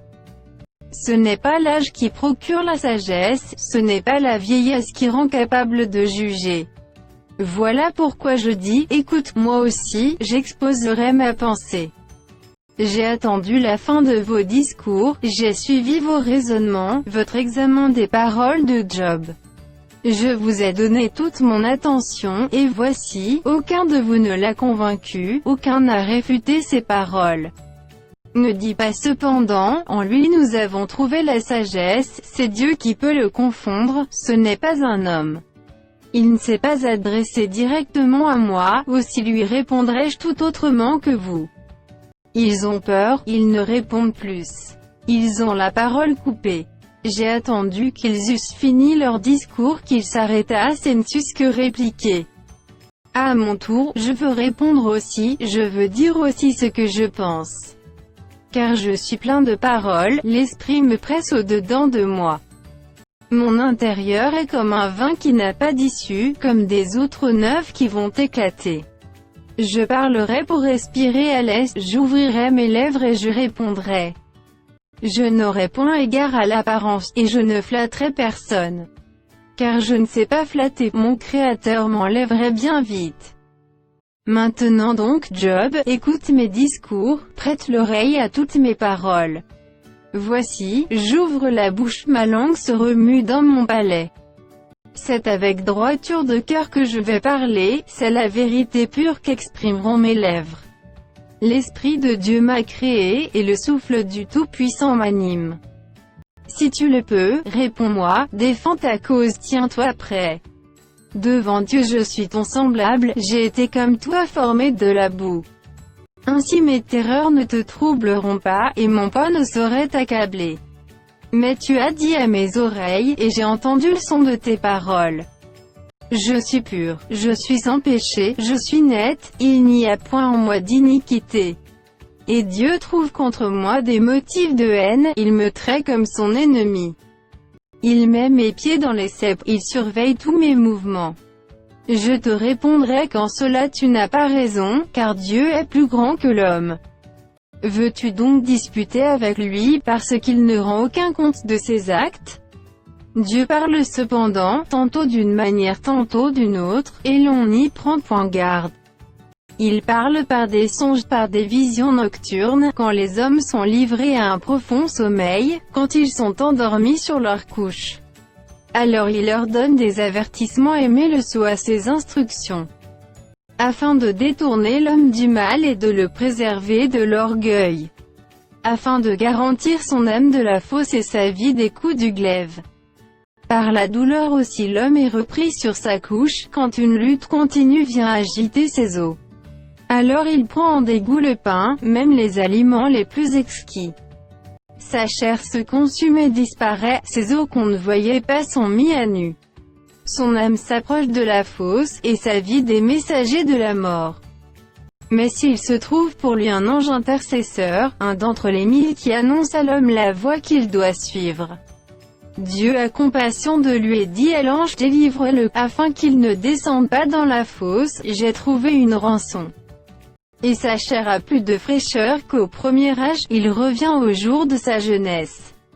Il adresse à Dieu sa prière, et Dieu lui est propice, lui laisse voir sa face avec joie, et lui rend son innocence. Il chante devant les hommes et dit, j'ai péché, j'ai violé la justice, et je n'ai pas été puni comme je le méritais.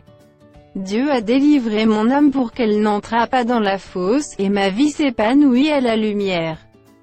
Voilà tout ce que Dieu fait, 2 fois, 3 fois, avec l'homme, pour ramener son âme de la fosse, pour l'éclairer de la lumière des vivants. Sois attentif, Job, écoute-moi. Tais-toi, et je parlerai. Si tu as quelque chose à dire, réponds-moi. Parle, car je voudrais te donner raison. Si tu n'as rien à dire, écoute-moi. Tais-toi, et je t'enseignerai la sagesse. Élie reprit et dit, sage, écoutez mes discours. Vous qui êtes intelligents, prêtez-moi l'oreille. Car l'oreille discerne les paroles, comme le palais savoure les aliments. Choisissons ce qui est juste, voyons entre nous ce qui est bon. Job dit, je suis innocent, et Dieu me refuse justice. J'ai raison, et je passe pour menteur, ma plaie est douloureuse, et je suis sans péché. Y a-t-il un homme semblable à Job, buvant la raillerie comme l'eau, marchant en société de ceux qui font le mal, cheminant de pair avec les impies? Car il a dit, il est inutile à l'homme de mettre son plaisir en Dieu. Écoutez-moi donc, hommes de sens. Loin de Dieu l'injustice, loin du Tout-Puissant l'iniquité. Il rend à l'homme selon ses œuvres, il rétribue chacun selon ses voies. Non, certes, Dieu ne commet pas l'iniquité, le Tout-Puissant ne viole pas la justice. Qui l'a chargé de gouverner la terre? Qui a confié l'univers à ses soins? S'il ne pensait qu'à lui-même, s'il retirait à lui son esprit et son souffle, toute chair périrait soudain, et l'homme rentrerait dans la poussière. Si tu as de l'intelligence, écoute ceci, prête l'oreille au son de mes paroles. Un ennemi de la justice régnerait-il? Et condamneras-tu le juste, le puissant, qui proclame la méchanceté des rois et l'iniquité des princes, qui n'a point égard à l'apparence des grands et ne distingue pas le riche du pauvre, parce que tous sont l'ouvrage de ses mains? En un instant, ils perdent la vie, au milieu de la nuit, un peuple chancelle et périt, le puissant disparaît, sans la main d'aucun homme. Car Dieu voit la conduite de tous, il a les regards sur les pas de chacun. Il n'y a ni ténèbres ni ombre de la mort, où puissent se cacher ceux qui commettent l'iniquité. Dieu n'a pas besoin d'observer longtemps, pour qu'un homme entre en jugement avec lui. Il brise les grands sans information, et il met d'autres à leur place. Car il connaît leurs œuvres. Il les renverse de nuit, et ils sont écrasés.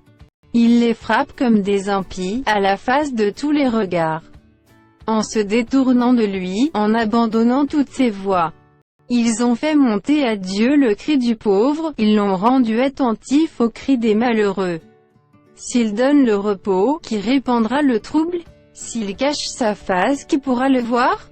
Il traite à l'égal soit une nation, soit un homme. Afin que l'impie ne domine plus, et qu'il ne soit plus un piège pour le peuple. Car a-t-il jamais dit à Dieu, j'ai été châtié, je ne pécherai plus? Montre-moi ce que je ne vois pas, si j'ai commis des injustices, je n'en commettrai plus? Est-ce d'après toi que Dieu rendra la justice? C'est toi qui rejettes qui choisis, mais non pas moi, ce que tu sais, dis-le donc.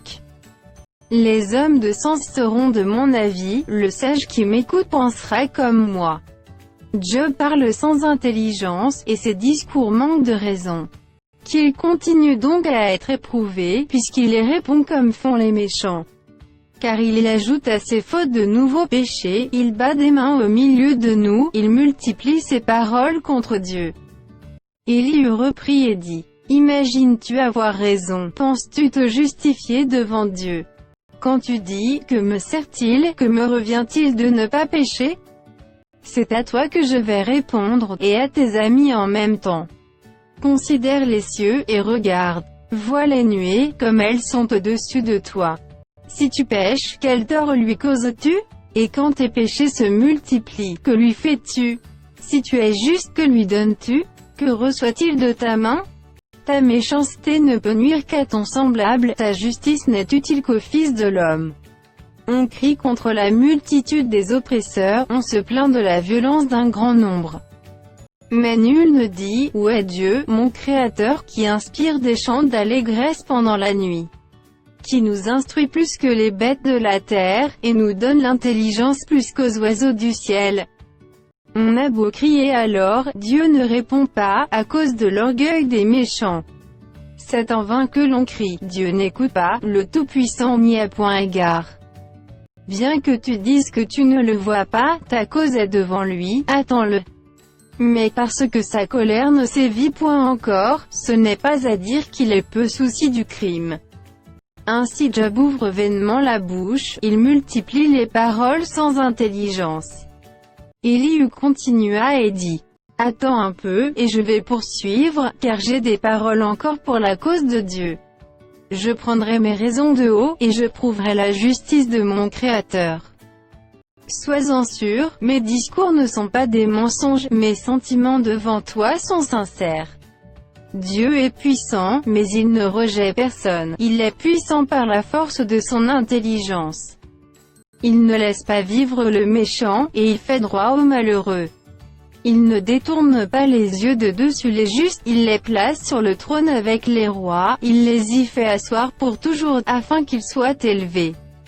Viennent-ils à tomber dans les chaînes, sont-ils pris dans les liens de l'adversité? Il leur dénonce leurs œuvres, leurs transgressions, leur orgueil. Il les avertit pour leur instruction, il les exhorte à se détourner de l'iniquité. S'ils écoutent et se soumettent, ils achèvent leurs jours dans le bonheur, leurs années dans la joie. S'ils n'écoutent pas, ils périssent par le glaive, ils expirent dans leur aveuglement. Les impies se livrent à la colère, ils ne crient pas à Dieu quand il les enchaîne. Ils perdent la vie dans leur jeunesse, ils meurent comme les débauchés. Mais Dieu sauve le malheureux dans sa misère, et c'est par la souffrance qu'il l'avertit. Il te retirera aussi de la détresse pour te mettre au large, en pleine liberté, et ta table sera chargée de mets succulents. Mais si tu défends ta cause comme un impie, le châtiment est inséparable de ta cause. Que l'irritation ne t'entraîne pas à la moquerie, et que la grandeur de la rançon ne te fasse pas dévier. Tes cris suffiraient-ils pour te sortir d'angoisse, et même toutes les forces que tu pourrais déployer? Ne soupire pas après la nuit, qui enlève les peuples de leur place. Garde-toi de te livrer au mal, car la souffrance t'y dispose. Dieu est grand par sa puissance, qui saurait enseigner comme lui? Qui lui ait prescrit ses voies? Qui ose dire « tu fais mal » ? Souviens-toi d'exalter ses œuvres, que célèbrent tous les hommes. Tout homme les contemple, chacun les voit de loin. Dieu est grand, mais sa grandeur nous échappe, le nombre de ses années est impénétrable. Il attire à lui les gouttes d'eau, il les réduit en vapeur et forme la pluie. Les nuages la laissent couler, il la répand sur la foule des hommes. Et qui comprendra le déchirement de la nuée, le fracas de Satan? Voici, il étend autour de lui sa lumière, et il se cache jusque dans les profondeurs de la mer. Par ses moyens il juge les peuples, et il donne la nourriture avec abondance. Il prend la lumière dans sa main, il la dirige sur ses adversaires. Il s'annonce par un grondement, les troupeaux pressentent son approche. Mon cœur est tout tremblant, il bondit hors de sa place. Écoutez, écoutez le frémissement de sa voix, le grondement qui sort de sa bouche. Il le fait rouler dans toute l'étendue des cieux, et son éclair brille jusqu'aux extrémités de la terre. Puis éclate un rugissement, il tonne de sa voix majestueuse, il ne retient plus l'éclair, dès que sa voix retentit. Dieu tonne avec sa voix d'une manière merveilleuse, il fait de grandes choses que nous ne comprenons pas. Il dit à la neige, tombe sur la terre. Il le dit à la pluie, même aux plus fortes pluies. Il met un sceau sur la main de tous les hommes, afin que tous se reconnaissent comme ses créatures. L'animal sauvage se retire dans une caverne, et se couche dans sa tanière. L'ouragan vient du midi, et le froid, des vents du nord. Par son souffle Dieu produit la glace, il réduit l'espace où se répandaient les eaux. Il charge de vapeur les nuages, il les disperse étincelants. Leurs évolutions varient selon ses desseins pour l'accomplissement de tout ce qu'il leur ordonne, sur la face de la terre habitée. C'est comme une verge dont il frappe sa terre, ou comme un signe de son amour, qu'il les fait apparaître. Job, sois attentif à ces choses. Considère encore les merveilles de Dieu. Sais-tu comment Dieu les dirige, et fait briller son nuage étincelant? Comprends-tu le balancement des nuées, les merveilles de celui dont la science est parfaite? Sais-tu pourquoi tes vêtements sont chauds quand la terre se repose par le vent du midi? Peux-tu comme lui étendre les cieux, aussi solides qu'un miroir de fonte? Fais-nous connaître ce que nous devons lui dire, nous sommes trop ignorants pour nous adresser à lui. Lui annoncera-t-on que je parlerai? Mais quel est l'homme qui désire sa perte? On ne peut fixer le soleil qui resplendit dans les cieux, lorsqu'un vent passe et en ramène la pureté. Le septentrion le rend éclatant comme l'or. Oh, que la majesté de Dieu est redoutable! Nous ne saurions parvenir jusqu'au Tout-Puissant, grand par la force, par la justice, par le droit souverain, il ne répond pas. C'est pourquoi les hommes doivent le craindre, il ne porte les regards sur aucun sage. L'Éternel répondit à Job du milieu de la tempête et dit: Qui est celui qui obscurcit mes desseins par des discours sans intelligence? Saint terrain comme un vaillant homme, je t'interrogerai, et tu m'instruiras. Où étais-tu quand je fondais la terre? Dis-le, si tu as de l'intelligence. Qui en a fixé les dimensions, le sais-tu? Ou qui a étendu sur elle le cordeau? Sur quoi ces bases sont-elles appuyées? Ou qui en a posé la pierre angulaire? Alors que les étoiles du matin éclataient en chants d'allégresse, et que tous les fils de Dieu poussaient des cris de joie? Qui a fermé la mer avec des portes quand elle s'élança du sein maternel? Quand je fis de la nuée son vêtement, et de l'obscurité ses langes. Quand je lui imposai ma loi, et que je lui mis des barrières et des portes. Quand je dis, tu viendras jusqu'ici, tu n'iras pas au-delà, ici s'arrêtera l'orgueil de tes flots. Depuis que tu existes, as-tu commandé au matin? As-tu montré sa place à l'aurore? Pour qu'elle saisisse les extrémités de la terre, et que les méchants en soient secoués.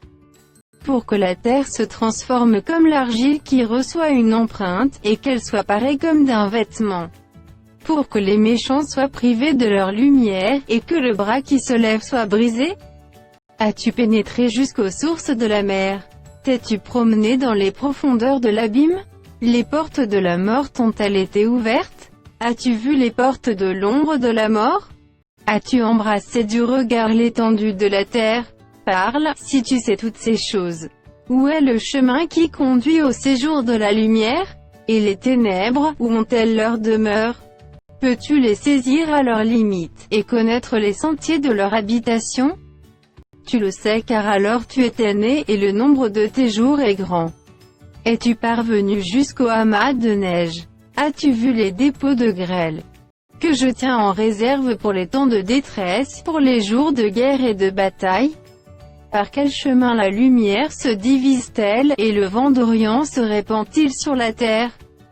Qui a ouvert un passage à la pluie, et tracé la route de l'éclair et du tonnerre? Pour que la pluie tombe sur une terre sans habitants, sur un désert où il n'y a point d'homme.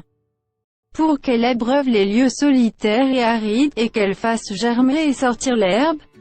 La pluie a-t-elle un père, qui fait naître les gouttes de la rosée? Du sein de qui sort la glace, et qui enfante le frimas du ciel?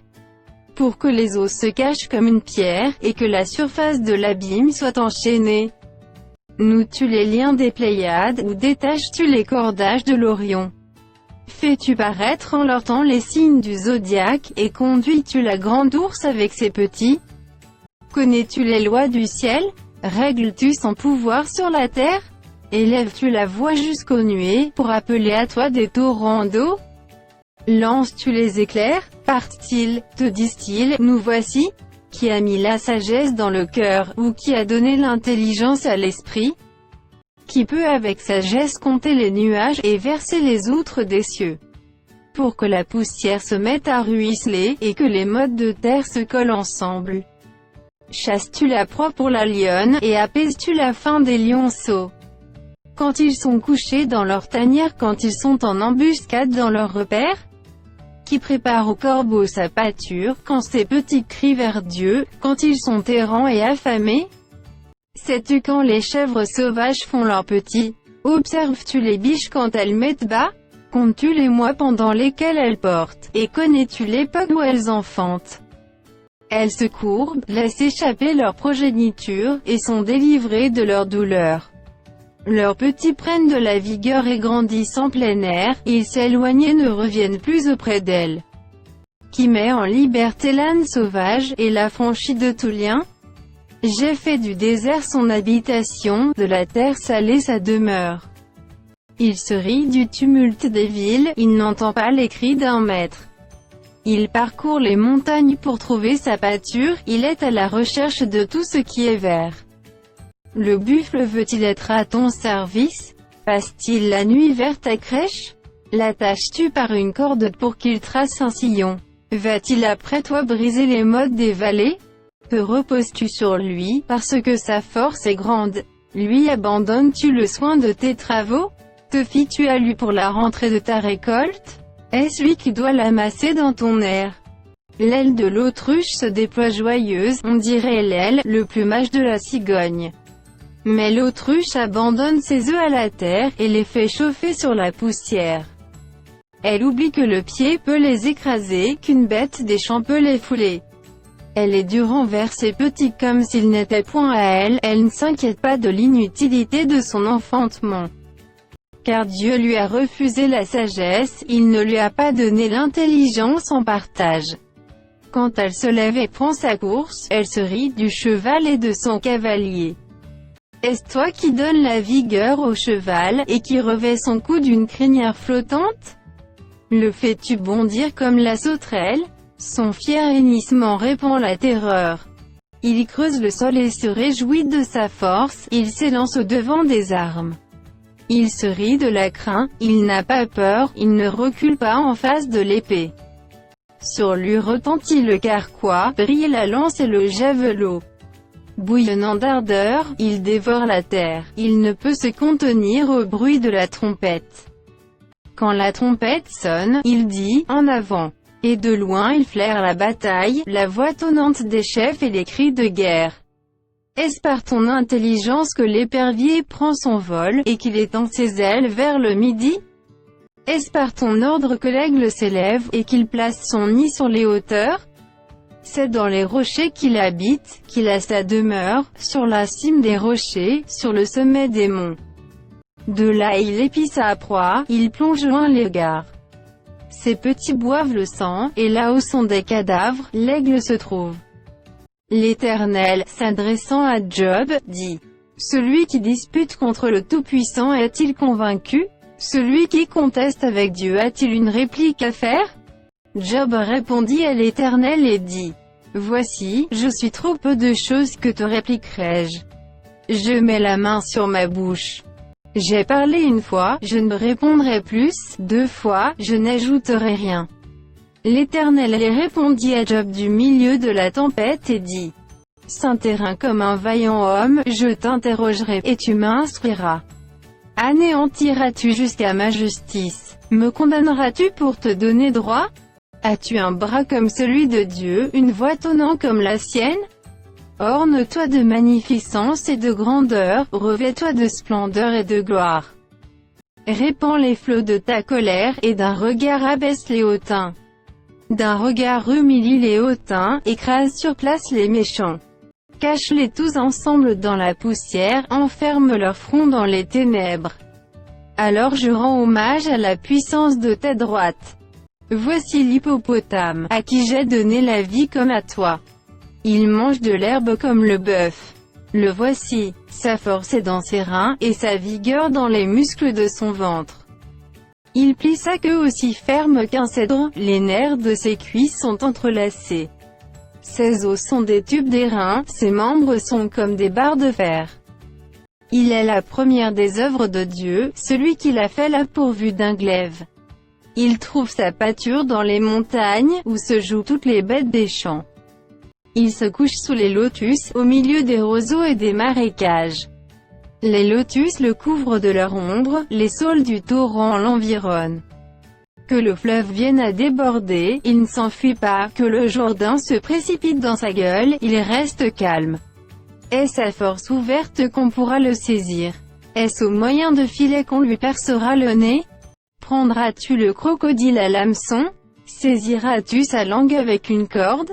Mettras-tu un jonc dans ses narines? Lui perceras-tu la mâchoire avec un crochet? Te pressera-t-il de supplications? Te parlera-t-il d'une voix douce? Fera-t-il une alliance avec toi, pour devenir à toujours ton esclave? Joueras-tu avec lui comme avec un oiseau? L'attacheras-tu pour amuser tes jeunes filles? Les pêcheurs en trafiquent-ils? Le partagent-ils entre les marchands? Couvriras-tu sa peau de dard, et sa tête de harpon? Dresse ta main contre lui, et tu ne t'aviseras plus de l'attaquer. Voici, on est trompé dans son attend, à son seul aspect n'est-on pas terrassé? Nul n'est assez hardi pour l'exciter, qui donc me résisterait en face? De qui suis-je le débiteur? Je le paierai, sous le ciel tout m'appartient. Je veux encore parler de ses membres, et de sa force, et de la beauté de sa structure. Qui soulèvera son vêtement? Qui pénétrera entre ses mâchoires? Qui ouvrira les portes de sa gueule? Autour de ses dents habite la terreur. Ses magnifiques et puissants boucliers sont unis ensemble comme par un sceau. Ils se serrent l'un contre l'autre, et l'air ne passerait pas entre eux. Ce sont des frères qui s'embrassent, se saisissent, demeurent inséparables. Ses éternuements font briller la lumière, ses yeux sont comme les paupières de l'aurore. Des flammes jaillissent de sa bouche, des étincelles de feu s'en échappent. Une fumée sort de ses narines comme d'un vase qui bout, d'une chaudière ardente. Son souffle allume les charbons, sa gueule lance la flamme. La force a son cou pour demeure, et l'effroi bondit au-devant de lui. Ses parties charnues tiennent ensemble, fondues sur lui, inébranlables. Son cœur est dur comme la pierre, dur comme la meule inférieure. Quand il se lève, les plus vaillants ont peur, et l'épouvante les fait fuir. C'est en vain qu'on l'attaque avec l'épée, la lance, le javelot, la cuirasse, ne servent à rien. Il regarde le fer comme de la paille, les reins comme du bois pourri. La flèche ne le met pas en fuite, les pierres de la fronde sont pour lui du chaume. Il ne voit dans la massue qu'un brin de paille, il rit au sifflement des dards. Sous son ventre sont des pointes aiguës, on dirait une herse qu'il étend sur le limon. Il fait bouillir le fond de la mer comme une chaudière, il l'agit comme un vase rempli de parfums. Il laisse après lui un sentier lumineux, l'abîme prend la chevelure d'un vieillard. Sur la terre nul n'est son maître, il a été créé pour ne rien craindre. Il regarde avec dédain tout ce qui est élevé, il est le roi des plus fiers animaux. Job répondit à l'Éternel et dit: Je reconnais que tu peux tout, et que rien ne s'oppose à tes pensées. Quel est celui qui a la folie d'obscurcir mes desseins? Oui, j'ai parlé, sans les comprendre, de merveilles qui me dépassent et que je ne conçois pas. Écoute-moi, et je parlerai, je t'interrogerai, et tu m'instruiras. Mon oreille avait entendu parler de toi, mais maintenant mon œil t'a vu.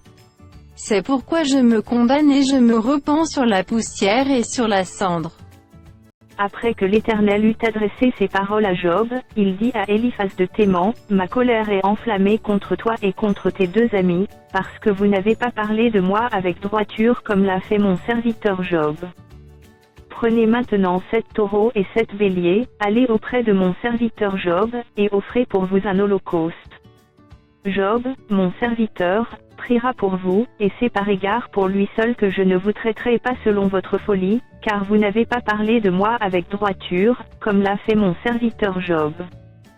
Eliphaz de Théman, Bildad de Chouar, et Tsophar de Naama allèrent et firent comme l'Éternel leur avait dit, et l'Éternel eut égard à la prière de Job. L'Éternel rétablit Job dans son premier état quand Job eut prié pour ses amis, et l'Éternel lui accorda le double de tout ce qu'il avait possédé. Les frères, les sœurs, et les anciens amis de Job vinrent tout le visiter, et ils mangèrent avec lui dans sa maison.